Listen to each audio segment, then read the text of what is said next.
माँ तू सबसे प्यारी है, माँ तू जग में न्यारी है। माँ तू सबसे प्यारी है, माँ तू जग में न्यारी है। अपने आंचल में रखना, अपने आंचल में रखना। हमें वरदानों से भरना।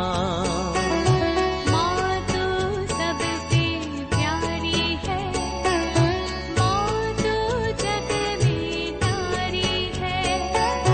माँ तू सबसे प्यारी है, माँ तू जग में न्यारी है। Mr. Rajan Samuel, a great missionary in Hindi heartland, first class with distinction.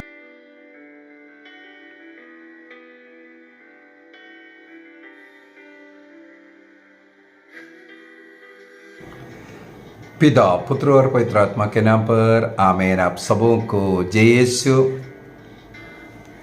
जनवरी 1 तारीख को हम लोग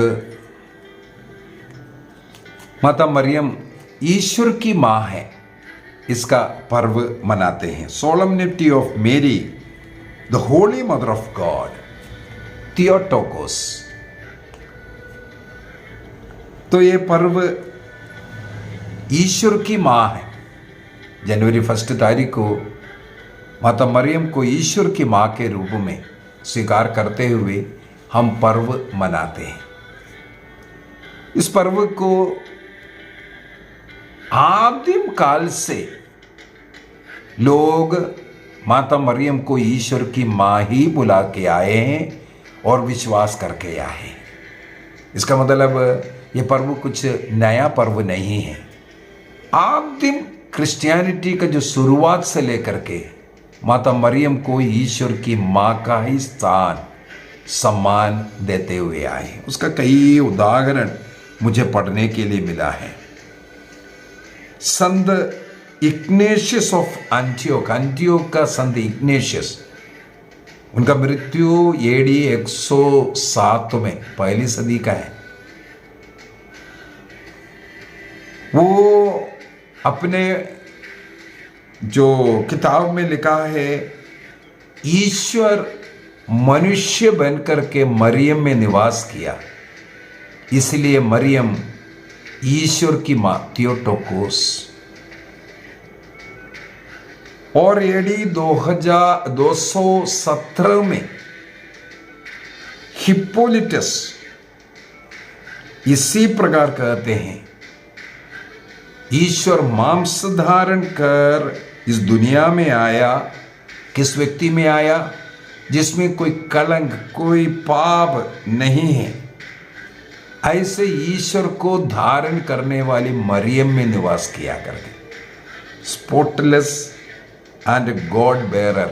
फिर वही थियोटोकस शब्द वहां पर इस्तेमाल किया। संत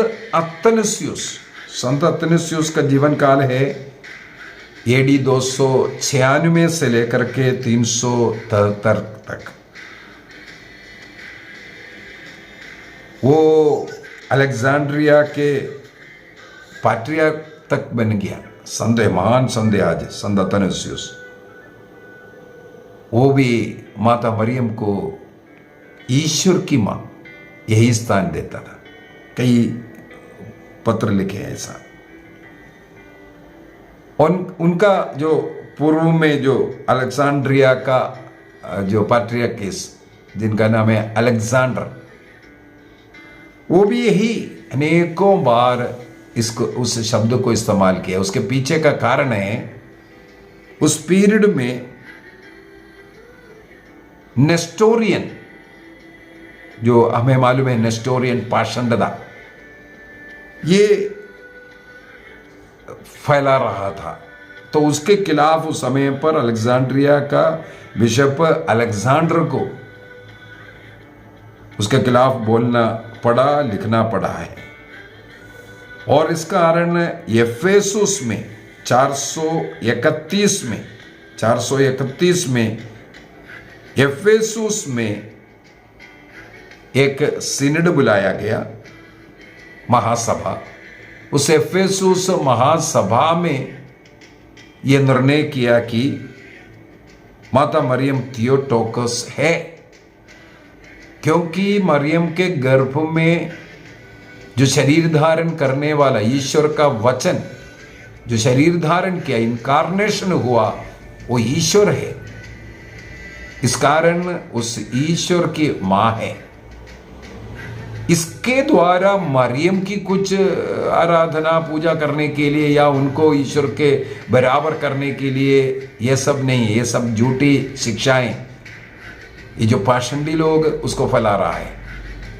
कैथोलिक चर्च उसके ऊपर साफ साफ बोल रहा है, इसके द्वारा जो मरियम में जन्म लेने वाले वो व्यक्ति ईश्वर था, इसको स्वीकार करने के लिए, क्योंकि उसके विरुद्ध में अनेकों पाषंडताएं चला। उस पाषंडता के कारण इस प्रकार निर्णय करना पड़ा। 431 में यदि महासभा बुला करके कलीसिया ने ऐसे एक घोषणा किया, इसके पीछे का कारण है पाषंडता। एक तो ये जो नेस्टोरियनिज्म, नेस्टोरियन कहते हैं ईसा मसीह जो मरियम में जन्म लिया वो ईश्वर नहीं है, वो केवल मनुष्य, वो भाग है। ईश्वर व्यक्ति को जन्म मरियम ने नहीं दिया, मनुष्य व्यक्ति को दिया। इसका मतलब है मरियम में जन्म लेने वाला यीशु में दो व्यक्ति है करके नेस्टोरियन सिखाना शुरू किया, वो इनकारनेशन। और इस कारण आगे हम लोग अगर इसकी पढ़ाई करते जाएं, इसका मतलब ईसा मसीह के द्वारा मुक्ति संभव नहीं है, ऐसा हो जाएगा। इस कारण कलीसिया को महासभा बुलाना पड़ा और निर्णय किया मरियम ईश्वर की मां है, ईसा मसीह ईश्वर है, पूर्ण रूप से ईश्वर है, उनको ही अपने गर्भ में वहन किया था। और वो ईश्वर मरियम में एक शरीर धारण किया, एक मनुष्य स्वभाव को धारण किया। एक व्यक्ति, ईश्वर व्यक्ति, उसमें दो स्वभाव है, ईश्वर का स्वभाव और मनुष्य का स्वभाव, ये वहां पर सिखाया गया। और इसके द्वारा एक और पाषंडता उस समय पर चला था, डोसिटिज्म कहते हैं। मैंने पाषंडता का ही अनेकों पाषंडता का 8-10 पाषंडता का बड़े बड़े 8-10 पाषंडता का एक क्लास ही ले चुका। तो उसमें भी डोसिटिज्म बताया था।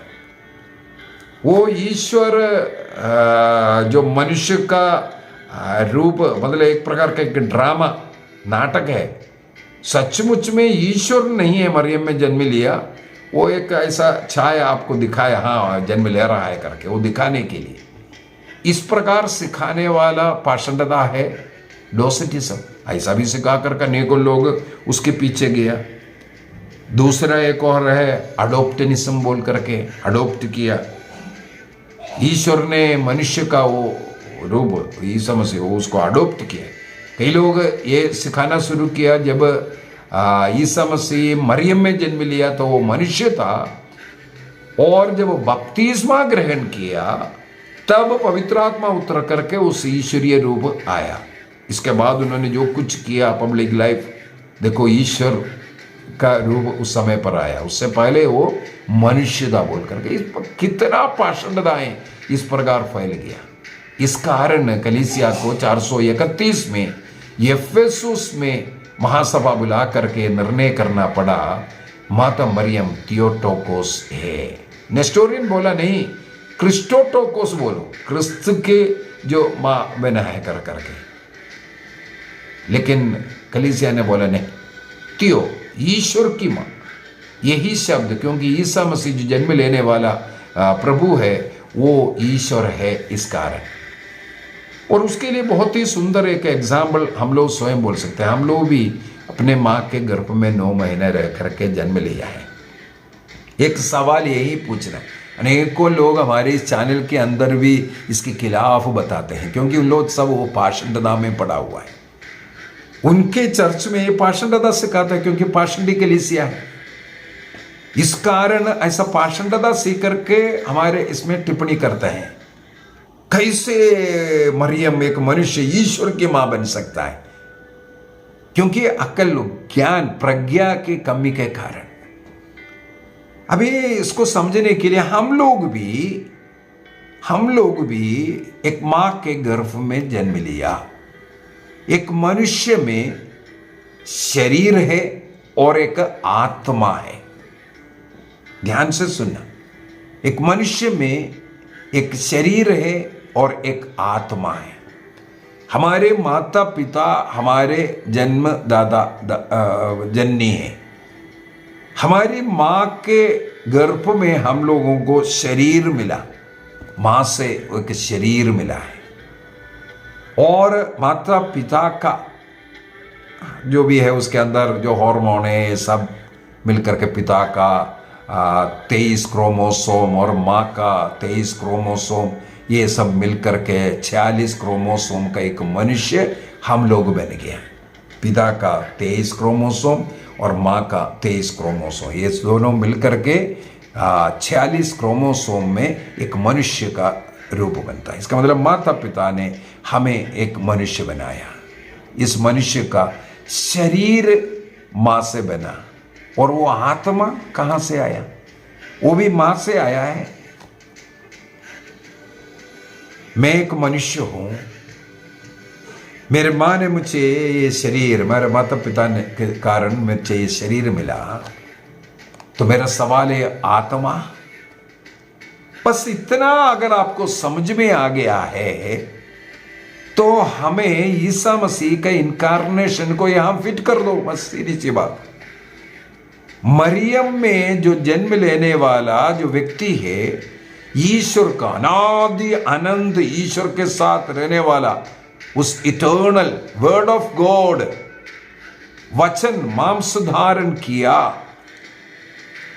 उस व्यक्ति एक इनकारनेशन के द्वारा एक जो शरीर मरियम से उनको मिला है। लेकिन वो अनादि अनंत ईश्वर, उस अनादि अनंत वचन रूपी उस ईश्वर को जन्म मरियम ने नहीं दिया है। लेकिन वो एक ही व्यक्ति है।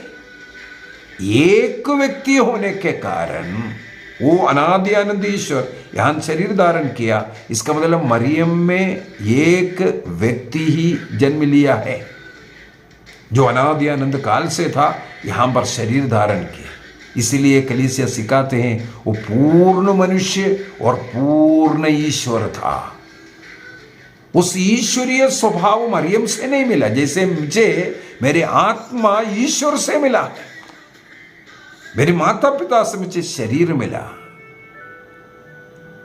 केवल इससे शरीर मिला, इसका मतलब शरीर की मां, ऐसा नहीं बोलते हैं। मुझे मनुष्य की मां है मेरी मां। इसी प्रकार माता मरियम को उस शरीर मिला हुआ वो यीशु है बोल करके ऐसा नहीं है।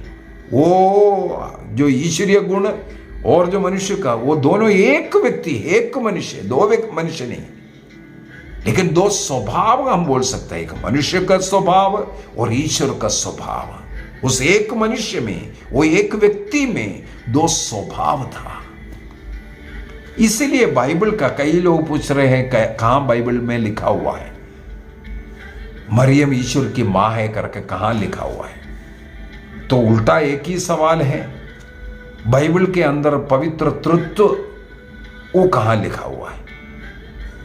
पवित्र तृत्व का कंसेप्ट, पवित्र तृत्व को दूसरे रूप में हम लोग देख सकते हैं, पिता पुत्र पवित्र आत्मा के रूप में। लेकिन पवित्र तृत्व शब्द ये कलीसिया का देन है। इसी प्रकार ईश्वर की मां, वो शब्द कलीसिया का देन है। वो शब्द यहां मरियम के लिए नहीं लिखा है बाइबल में कहीं, लेकिन हां बाइबल में लिखा हुआ चीज आपको बताना, आपको जानना जरूरी है। सबसे पहले लूकस का सुसमाचार दिया ये एक वाक्य 35 में, लूक चैप्टर 1:35 के अंदर हम लोग पढ़ते हैं, स्वर्गदूत गब्रिएल मरियम के पास, मरियम ने एक सवाल किया, ये कैसे संभव है, मैं पुरुष को नहीं जानते, इसलिए मैं कैसे गर्भधारण करूं? तब स्वर्गदूत गब्रिएल उन्हें समझाते हैं, ईश्वर की आत्मा की शक्ति की छाया तुम पर उतरेगी, इसलिए तुम में जो जन्म लेने वाला वो ईश्वर का पुत्र, सन ऑफ गॉड। हेलो, यहां ध्यान रखना है, बाइबल का वचन बोल करके दे रहा। मरियम में जो जन्म, उनके गर्भ में जो जन्म लेने वाला व्यक्ति वो सन ऑफ गॉड है, ईश्वर का पुत्र है। इसका मतलब मरियम क्या बन गया? देखो, स्वर्गदूत इनडायरेक्टली उनको ईश्वर की मां ही कहा कि नहीं। अब अगला वचन ले लो, उसी लूकस का सुसमाचार दिया एक वाक्य 43 के अंदर देखो, वाक्य 43, लूक चैप्टर 143। वहां पर हम लोग देखते हैं माता मरियम एलिजाबेथ के घर में पहुंचा जब ये ईश्वर का संदेश मिला, और मरियम को पता चला कि उनकी कुटुंबिनी एलिजाबेथ 6 महीने की गर्भवती है और उनकी सहायता, बुजुर्ग है, बुढ़ी है, इसलिए मदद करने के लिए वहां पहुंचते हैं। उनके घर में यूं ही पहुंच करके माता मरियम अपने कुटुंबिनी एलिजाबेथ की अभिवादन किया, जैसे जैसे बोलते हैं ना, शालोम, ये अभिवादन किया। उनके अभिवादन सुन करके एलिजाबेथ और उनके गर्भस्थ बच्चा पवित्र आत्मा से भर गया, और वो पवित्र आत्मा ने एलिजाबेथ को प्रकट किया कि तुम्हारे सामने खड़ी ये मरियम है, वो ईश्वर की मां है। वाक्य 43 में इसलिए एलिजाबेथ कहती हैं, मेरे ईश्वर की मां, मेरे प्रभु की मां मेरे पास आए, मेरे प्रभु की मां। प्रभु, ये शब्द कैरोस शब्द लिखा हुआ मिले, कैरोस। वो कैरोस शब्द पुराने विधान के अंदर, हिब्रू बाइबल के अंदर ईश्वर के लिए इस्तेमाल करने वाला शब्द। इसका मतलब मरियम को एलिजाबेथ ने ईश्वर की मां कह करके पुकारी। इसका मतलब ये कलीसिया 431 में कलीसिया ने नहीं दिया है, थियोटोकोस, बाइबल का शब्द, इसी से थियोटोकोस शब्द को निकाला, खत्म नहीं हुआ। योहन का सुसमाचार दिया 1 वाक्य 14, हमें मालूम है योहन का सुसमाचार दिया 1 वाक्य 1 से, आदि में शब्द था, शब्द ईश्वर के साथ था, शब्द ईश्वर था, ये बोल करके वाक्य 14 में आकर के कहते हैं वो शब्द शरीर धारण किया। यदि वो शब्द ईश्वर है तो शरीर मरियम में शरीर धारण किया, तो मरियम क्या बन गया? ईश्वर बन, ईश्वर की मां बन गया। देखो बाइबल में लिखा हुआ है। अभी संत पौलुस गलातियों को लिखते हैं, गलातियों का पत्र दिया है 4 वाक्य 4 के अंदर। हमें मालूम है समय के पूर्ति पर ईश्वर के योजना के अनुसार वो समय जब वो पूर्ति हुआ, तब ईश्वर ने अपने पुत्र को इस संसार में भेजते हैं, और वो एक स्त्री में, एक कन्या में जन्म लिया। यदि ईश्वर का पुत्र को, संत पौलुस कहते हैं, समय के पूर्ति में एक कन्या में, एक स्त्री में आया, वो स्त्री, इसका मतलब क्या बन गया है? ईश्वर की मां बना है कि नहीं बना? इसलिए कलीसिया बुलाते हैं। अभी मत्ती का सुसमाचार अध्याय 1:23 में प्रभु यीशु मसीह के जन्म के विषय में उनका नाम इम्मानुएल रखना, ये स्वर्गदूत बोल रहे हैं, इम्मानुएल। ये पुराना विधान नबी यशायाह का ग्रंथ 7:14 में भी लिखा हुआ, उसी को यहां कोट करते हुए संत मत्ती ने लिखा है, उसका नाम इम्मानुएल रखेगा। इम्मानुएल का मतलब है गॉड विद अस, ईश्वर हमारे साथ है। इसका मतलब वो पुत्र ईश्वर है, तो उस पुत्र की मां कौन है? इसलिए कैथोलिक कलीसिया अपने धर्म शिक्षा कैटेकिज्म ऑफ कैथोलिक चर्च 495 में यह लिखा हुआ है, 431 का एफेसुस महासभा में यह घोषणा किया कि माता मरियम थियोटोकोस है। कैटेकिज्म 509 में भी हम लोगों को यही मिलेगा। सचमुच में माता मरियम ईश्वर की मां है, और अनेकों संत लोग इसका साक्ष्य दे रहा है। लायन के संत आयरोनियस AD 130 से उनका जीवन काल है। 202 में उनका मृत्यु हुआ।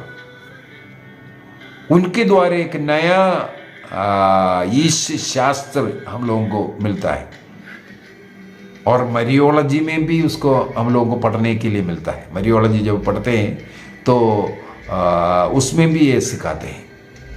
ये संत आयरनियस का थियोलॉजी है। हेवा के द्वारा विशेषकर बड़े बड़े 2 पाप, ईश्वर के वचनों पर, आज्ञा पर अविश्वास, दूसरा आज्ञा भंग, अविश्वास करना, आज्ञा भंग करना, ये 2 पाप, इसके द्वारा मानव जाति को मृत्यु आ गया। अभी उसकी जगह पर मरियम आकर के अपने विश्वास के द्वारा, ईश्वर में पूर्ण विश्वास, ईश्वर के वचन पर विश्वास और अपना ओबीडियंस के द्वारा, आज्ञाकारिता के द्वारा, यदि हेवा ने आज्ञा भंग किया और अविश्वास किया, माता मरियम ने उसके विरुद्ध में, इसका मतलब हेवा के द्वारा जो बंधन लेकर के आया, मृत्यु लेकर के आया, मरियम ने इस 2 पुण्य कार्य के द्वारा, आज्ञाकारिता और विश्वास के द्वारा इस संसार को जीवन दादा दिया, अर्थात जीवन दिया। जो हेवा ने ब्लॉक किया उसको खोलने का, या जो नोट बांधा हुआ था हेवा ने, उसको खोलने का कार्य माता मरियम ने किया। इसलिए सबसे पहली बार इस लायंस के संत आयरनियस ने माता मरियम को दूसरा हेवा कह करके पुकारा। बाइबल के अंदर ईसा मसीह को दूसरा आदम लिखा हुआ है। इसी प्रकार संत आयरनियस ने माता मरियम को दूसरा हेवा कह करके पुकारा। और संत सिरिल ऑफ अलेक्जेंड्रिया 412 से 444 तक, उनके द्वारा 431 में विशेष रूप से वो जो एफेसुस का सिनड वगैरह जो बुलाना, ये सब कार्य करने के लिए वो कहते हैं, यदि कोई मरियम में जन्म लेने वाला वो इम्मानुएल, ईश्वर हमारे साथ है, वो ईश्वर नहीं है करके बोलते हैं, और मरियम ईश्वर की माँ नहीं है करके बोलते हैं, तो अनाथेमा अर्थात वे शापित है। जैसे संत पौलुस गलातियों का पत्र दिया 1:8 के अंदर यही शब्द को इस्तेमाल किया, ना तो मां, वो शापित है। यहां पर संत सिरिल ऑफ अलेक्जेंड्रिया भी कहते हैं, यदि कोई माता मरियम को ईश्वर की मां नहीं है करके बोल रहा है, उसके द्वारा वो ईसा मसीह को जो मरियम में जन्म लिया वो ईश्वर नहीं है करके बोल रहा है, वो शापित है। इसका मतलब ये नहीं है, कैथोलिक चर्च कभी ये नहीं सिखाते हैं कि माता मरियम ईश्वर के बराबर हो गया, ईश्वर से बड़ा हो गया, या अनादि अनंत उस ईश्वर को, इटर्नल गॉड, उनको मरियम ने जन्म दिया। ये सब माता मरियम के विषय में कैथोलिक चर्च नहीं सिखाते। या कोई ईश्वरत्व का या ईश्वर का जननी है ऐसा कर करके भी नहीं बोल रहा है, और ईश्वर के बराबरी माता मरियम को कभी नहीं करते। और पवित्र तत्व का एक भाग के रूप में, जैसे केरल में एक सैन बोल करके एक है, एम्बर इम्मानुएल, वो लोग माता मरियम को पवित्र तत्व का भाग बोलते हैं, सिखाते हैं। ऐसे पाषंडी लोग बहुत मिलेगा आपको। ना किसी प्रकार का देवी है मरियम। कैथोलिक चर्च इस प्रकार का कुछ भी नहीं सिखाते हैं, लेकिन कैथोलिक चर्च के ऊपर कीचड़ उछालने के लिए कुछ ऐसे पाषंडी लोग ये सब बोल करके सिखाते हैं। कैथोलिक चर्च केवल ये सिखाते हैं ईश्वर के मनुष्य बनने के लिए, उस इनकारनेशन के लिए ईश्वर के चुने हुए एक पवित्र पात्र है माता मरियम। एक पवित्र पात्र। और मरियम के द्वारा उस ईश्वर को मनुष्य बनने का, मनुष्य का एक रूप, मनुष्य का एक शरीर देने में मरियम की सहायता ईश्वर ने लिया। तो कई उदाहरण मैंने इसके द्वारा बोल करके दिया।